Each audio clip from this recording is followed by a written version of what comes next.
Ito po yung kanyang tanong. Saan daw niya itatago ang kanyang kayamanan sa langit na nandito pa naman siya sa lupa?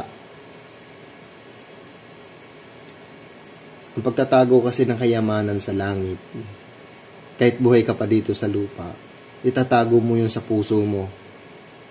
Yan po yung nakasulat dun sa unang Pedro verse 4. Unang Pedro 3 verse 4, at ganito yung nakasulat sa unang Pedro 3 verse 4. Kundi ang pagkakataong natatago sa puso na may damit na walang kasiraan ng espiritong maamo at payapa na may malaking halaga sa paningin ng Diyos.